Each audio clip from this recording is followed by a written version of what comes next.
Welcome back to the channel, everyone. Now, I know what you're thinking, John. Why are you talking about visas? That sounds about as exciting as watching paint dry, or perhaps slightly less exciting than watching paint dry in a Belarusian prison. And you wouldn't be entirely wrong, but stick with me because this is about more than just paperwork. This is about a list. A list with a surprisingly unthreatening name, the US Visa Orange List. Now, you'd be forgiven for thinking this list is about countries known for their particularly vibrant citrus fruit, but sadly no, this list is a bit more, how shall we say, geopolitically fraught. It's a list of countries facing partial visa suspensions from the US, which essentially means getting a visa to visit Disneyland just got a whole lot harder. And today, we're diving headfirst into the bureaucratic swamp to understand why these 10 countries have found themselves on this list. Buckle up because we're about to explore a tangled web of international relations, security concerns, and enough political jargon to make your head spin. Oh, and don't even get me started on Turkmenistan. Seriously, don't. It's like trying to explain the plot of Inception after a bottle of absinthe. First up on our list of countries desperately in need of a good PR manager, we have Belarus. Now, I'm sure some of you are thinking Belarus. That's the one with the, famous tractors, right? And while Belarus does produce a mean tractor, it's not exactly known for its thriving tourism industry. See, Belarus has developed a bit of a reputation, and by bit of a reputation, I mean it's basically the international equivalent of that one friend who keeps showing up to parties uninvited, wearing a tracksuit, and aggressively challenging everyone to arm wrestling competitions. From accusations of election rigging to cracking down on dissent with the subtlety of a runaway potato harvester, Belarus has been giving the international community a serious case of side-eye. Next up, we're heading to the Horn of Africa, a region known for its, well, it's known for a lot of things, but respect for individual liberty isn't exactly at the top of the list. And Eritrea, well, let's just say it's not exactly helping to change that perception. Eritrea has this unique approach to national service. It's sort of like a never-ending summer camp, except instead of making friendship bracelets, you're potentially digging trenches and learning how to dismantle a rifle blindfolded. Oh, and did I mention there's no real end date? Yeah, indefinite conscription. It's a real crowd pleaser. No wonder the US looks at visa applications from Eritrea like they're written in invisible ink. From one troubled nation to another, we arrive at Haiti. Now, Haiti has been dealt a particularly rough hand, even by the standards of this list. We're talking devastating earthquakes, political instability that would make a revolving door look stable, and a hurricane season that seems to last longer than the average Kardashian marriage. The US, for its part, has had a bit of a complicated relationship with Haiti.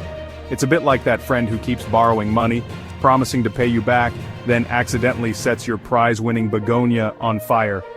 The US has intervened, provided aid, and expressed concern, but the situation in Haiti remains, to put it mildly, precarious.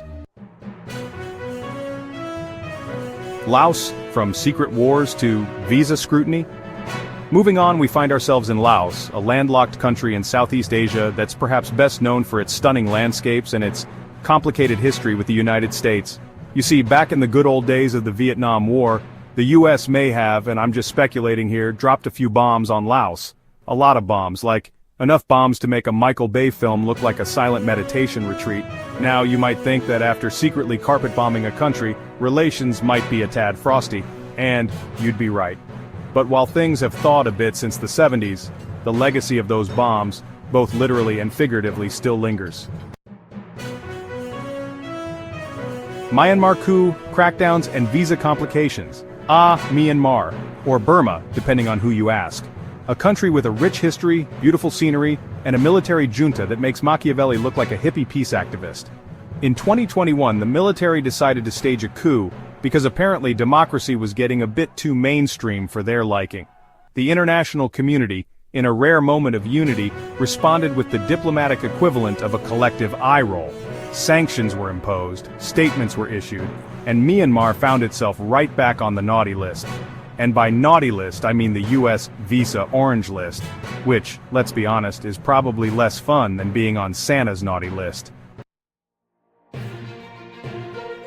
Pakistan, a strategic ally, with a side of visa restrictions. Next, we arrive at Pakistan, a country that has a more complicated relationship with the United States than a teenager trying to explain their internet search history to their parents. On the one hand, Pakistan is a key ally in a strategically important region. On the other hand, it's also home to a whole host of militant groups that make the US government a tad nervous. It's a delicate balancing act, like trying to juggle chainsaws while riding a unicycle on a tightrope over a pit of angry badgers. And like that terrifying metaphor, the US-Pakistan relationship is prone to sudden, unpredictable swings. Well, if it isn't Russia. Look, I could spend the entire episode unpacking the US-Russia relationship, but frankly, I need a stiff drink and a lie down just thinking about it. Let's just say it's complicated. More complicated than a Dostoevsky novel written by a team of caffeine-deprived chimpanzees. From election meddling, to cybersecurity threats, to military escapades in neighboring countries, Russia has been giving the US plenty of reasons to keep its distance. So yeah, getting a US visa from Russia these days is about as likely as finding a unicorn riding a polar bear while singing show tunes. 8. From the icy depths of US-Russia relations we travel to Sierra Leone, a country that has faced its fair share of challenges. After enduring a brutal civil war, Sierra Leone has been on a long and difficult road to recovery. And while progress has been made, it's still grappling with issues like poverty, corruption, and a legal system that's about as reliable as a chocolate teapot. The US, for its part, has been trying to help, providing aid and support, but it's also keeping a wary eye on things, hence Sierra Leone's place on the orange list. 9. Next up, we have South Sudan, a country that's practically brand new, having gained independence from Sudan in 2011. You'd think a new nation would be all about peace, love, and finding its national anthem on Spotify. But unfortunately, South Sudan decided to skip the honeymoon phase and go straight to a messy, violent divorce with itself. Civil war erupted, atrocities were committed, and the international community was left shaking its head and wondering what they put in the peace treaty ink. The US, having been a vocal supporter of South Sudan's independence, was particularly disappointed by this turn of events. 10. And finally we arrive at the last stop on our whirlwind tour of visa-restricted nations, Turkmenistan. Now, Turkmenistan is a bit of a mystery, even by the standards of countries that don't exactly have open and transparent stamped on their passports. Ruled by an authoritarian government that makes North Korea look like a bastion of free speech, Turkmenistan is a place where the only thing more tightly controlled than the media is the flow of information. The US, like most of the world, tends to view Turkmenistan with a mixture of suspicion and bewilderment. It's like that neighbor who keeps their lawn impeccably manicured, but also has a collection of garden gnomes arranged in increasingly disturbing poses. Outro. So there you have it, the US visa orange list in all its bureaucratic glory, 10 countries each with its own unique set of challenges and complexities. Now you might be thinking, John, this list seems a bit arbitrary, and possibly a tad unfair. And you wouldn't be entirely wrong. But international relations, much like trying to assemble IKEA furniture after a bottle of wine, are rarely straightforward. The orange list, for all its flaws, is an attempt to balance security concerns with diplomatic engagement. It's a way for the US to send a message without slamming the door shut completely. It's a diplomatic tightrope walk, and like most tightrope walks, it's fraught with risk. But hey, at least it's not boring, right? And on that uplifting note, we'll leave you to ponder the complexities of international relations.